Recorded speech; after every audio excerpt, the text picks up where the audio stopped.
वंदे मातरम। आज मन में आजादी का एहसास है, तरंग है, उमंग है, गुरूर है, आजादी का जश्न है। पर फिर भी मेरे मन में एक प्रश्न है कि क्या वाकई हम अपनी सोच से आजाद हो पाए हैं?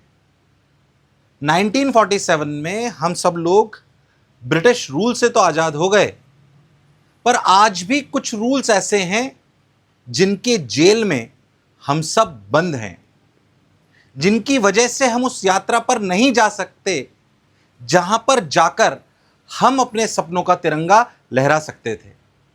मैं आज उन्हीं सोच वाली जेल पर बात करने आपसे आया हूं, क्योंकि मैं भी उनसे जूझा हूं। क्या है वो जेल?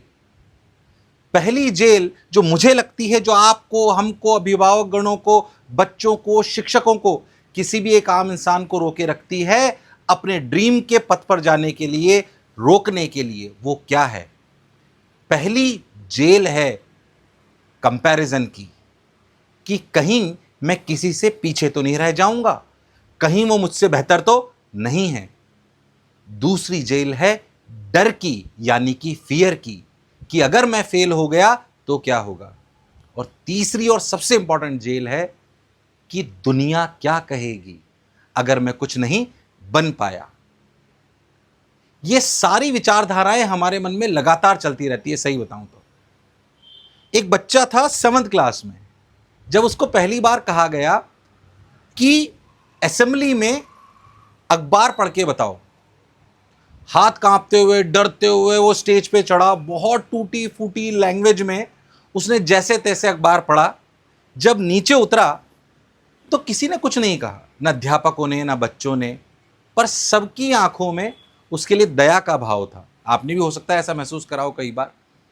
सबकी आंखों में दया का भाव था, क्योंकि डांटा किसी ने नहीं, पर सबको लगा शायद ये कमजोर है और ये परफॉर्म नहीं कर पाया। पर बच्चे ने हार नहीं मानी। बच्चे ने कहा फिर शुरुआत करेंगे, फिर कुछ करेंगे। 3 साल बाद वही बच्चा जब डिबेट में फर्स्ट कंपटीशन में आकर सम्मान से उतरा स्टेज से, तो सबकी आंखों में अब की बार दया का नहीं, अब की बार सम्मान का भाव था। क्यों मैं तुम्हें बता रहा हूं? क्योंकि ये बच्चा कोई और नहीं, सही बताऊं तो मैं खुद था। मेरे साथ ऐसा हुआ। पर ये जो लोगों की आंखों में दया से लेकर सम्मान का भाव जो मैंने देखा, इसका जो आनंद है ये अलग है। और ऐसा नहीं कि ये करना इतना आसान है। जब पहली बार एक शिक्षक के रूप में मैं पढ़ाने गया क्लास में, तो इतना डर था मन में, ज्ञान होते हुए भी, कि पूरे घुटने जो होते हैं वो हिल रहे थे, पूरी बॉडी शिवर कर रही थी। पर मुझे पता था कि यात्रा मुझे आनंद देगी। तो आज मैं आपके सामने निर्भीक होकर, स्वतंत्र होकर अपने सारे विचार रख पाता हूं। एक विद्यार्थी का जीवन जी रहा हूं, सीख भी रहा हूं, सिखा भी रहा हूं, और मुझे लगता है इससे बेहतर जीवन मेरा नहीं हो सकता था। क्यों मैं तुम्हें ये कह रहा हूं, क्यों अभिभावक गणों को ये कह रहा हूं? मैं सभी को ये कहना चाहता हूं, जो भी मुझे सुन रहे हैं, चाहे वो अभिभावक गण हैं, चाहे वो बच्चे हैं, चाहे वो शिक्षक हैं, हमारे बच्चों को इन तीनों रूल्स की जेल से हमें आज़ाद करना है। बच्चों, तुम्हें भी खुद को आज़ाद करना है।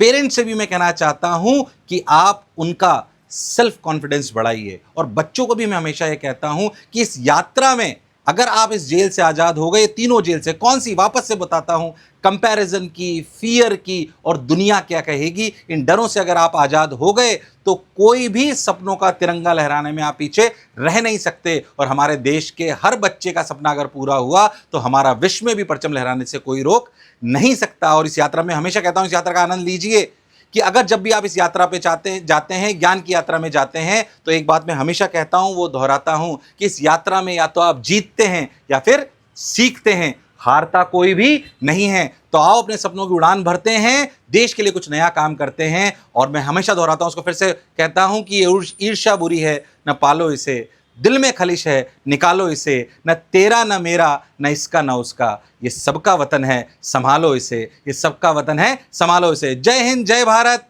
Thank you.